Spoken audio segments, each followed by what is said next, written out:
Hey, what's going on, guys? So today we're doing another deck profile. I know it's been a couple weeks. I just want to go ahead and apologize. I've just been trying to find different decks to use, and I've been having some issues trying to come up with them. But I completely forgot that I never went over a Gravekeeper deck profile.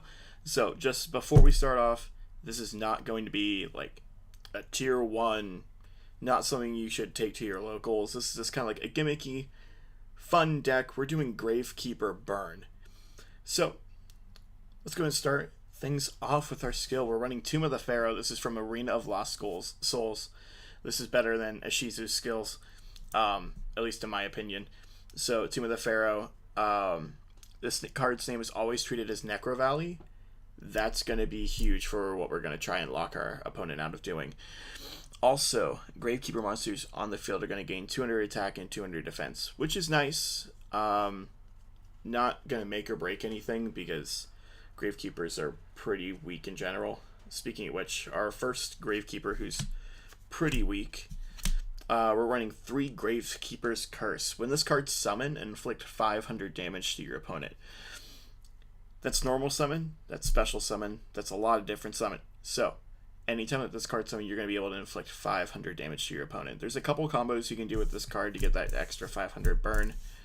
But to start things off, we're only going to have 3 of those curse. We're going to run 3 Gravekeeper Cannonholder. You can contribute a Gravekeeper monster,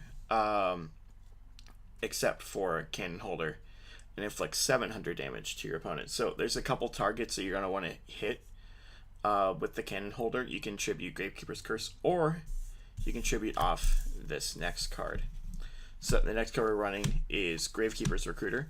You can tribute this card off because whenever this card is sent to the graveyard, you can add 1 Gravekeeper's monster with 1500 or less defense from your deck to your hand. So a Cannonholder could be a target. A Recruiter could also be a target where you're going to get that 500 burn. Or if you need to go ahead and grab that Cannonholder, if you have monsters to tribute, you can also grab that Cannonholder. So this next card combos well with that Gravekeeper's what was it? Gravekeeper's Curse. It's my bad, I misspoke earlier. So it combos well with that Gravekeeper's Curse. Gravekeeper's Chief, we're only going to run 1 of. Come on, camera, focus. There we go. Okay. So Gravekeeper's Chief, we're only going to run 1 of those because it does take a tribute summon. So it's kind of hit or miss. If you're able to tribute a Recruiter, that would be great, because you'd be able to go ahead and add a card to hand, plus you get a special summon. So a little bit of combo synergy with there. But you can only control 1 face-up Gravekeeper Chief at a time, which is why we're only going to be running 1 anyway. So your graveyard is unaffected by Necrovalley, which with the current cards that are out, especially with the Real Lost Souls, you're not going to have to worry about that too much. But when this card is tribute summoned, you can target 1 Gravekeeper monster in your graveyard and special summon that target. So again, you could go for that Cannonholder, you could go for that Curse, get a little extra burn damage with that, which would be fantastic. So, and I guess the boss monster of this deck, Gravekeeper's Oracle, you're not going to use him too often. He is a target for the Recruiter to add it into your hand. But again, you have to have it in the graveyard. But when are you going to have this thing in the graveyard? You can use this card as 1 tribute summon. I know he has 10 stars? Something like that, 10 or 11. But you can use 1 tribute for 1 Gravekeeper monster as the tribute for the cost of the summon. But really, he's not going to do a whole lot if you only tribute 1. So you want to have the 3 tributes for him to get all 3 effects. You can destroy all set monsters your opponent controls, and all your monsters your opponent controls lose 2,000 attack and 2,000 defense, which is huge, especially if you're going up against a Blue Eyes player. They're going to go down to 1,000 attack, and it's non-targeting, which is incredible. So I think it's good as a 1 of, but you definitely don't want to run more than 1 of those in this deck. And we're going to run 2, a Cat of Ill Omen. This is going to search out your trap cards, which we'll go over in a second. And that's on a flip. So you can flip for cards, you can stall for stuff whenever you go for your Windstorms, which are the traps that we're running, but we're only going to run 2 of those to fill out the rest of the deck. So it's almost like you're running 5 copies of Windstorm. We're going to run 2 Hidden Temples in Necrovalley. You can activate this card if you have a Gravekeeper monster and Necrovalley, which, thankfully, Tomb of the Pharaoh also acts as Necrovalley.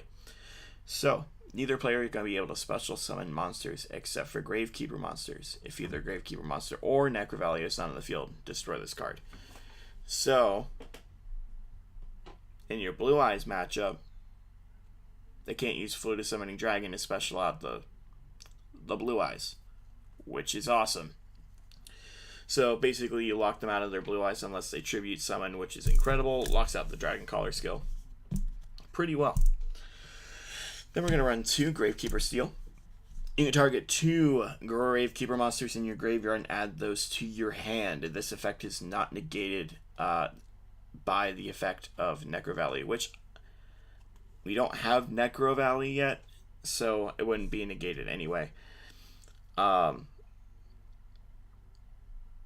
Targets with this card, again, you can add Curse, you can add Cannonholder, or you can add Recruiter. Any 3 of those Gravekeepers would be fantastic to add back to your hand to go ahead and keep recycling that burn.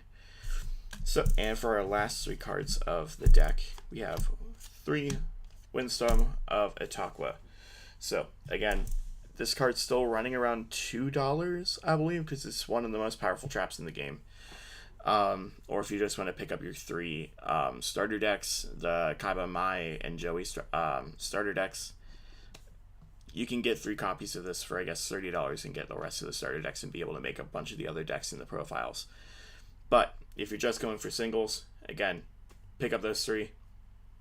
You could replace this with Kunai with Chain, but again, that's also in the starter decks, but it does run a lot cheaper. Kunai with Chain is also a good substitute for this because, again, the Gravekeeper monsters are pretty frail. They're not that big, and they're not going to get much bigger with Tomb of the Pharaoh. So, there you go. Again, not too interesting of a deck profile, but there's some synergy here. There's something crazy. I mean, some other techs that you can run with these, you could run Wonder Wand because all these monsters are spellcasters. So if you need some extra card draw, you could run Wonder Wand, and again, it does buff them up a little bit. So, but again, you'd be losing a monster for really not that much effect. You could also add Blue Dragon Summoner if you wanted to add a Searcher into the deck. Again, that also works well because Blue Dragon Summoner searches out warriors, spellcasters, and dragons. So you could add Blue Dragon Summoner into this. But I don't know what you'd really cut out. If anything, you'd probably cut the Cat of Ill Omens and probably the Oracle if you wanted to cut any monsters from this deck. So, but there you have it, guys. Give me your thoughts on the deck profile in the comments below. Tell me what you think about this Gravekeeper burn deck. And what you think about it. If you have any changes that you'd like to make, go ahead and leave those suggestions down in the comments below. And as always, guys, thank you again. Sorry I haven't been posting over the past couple weeks, but I have a couple deck profiles that are ready to go. So hopefully we'll be posting a couple over the next couple of days. So as always, have a wonderful day, guys, and thank you all for the support.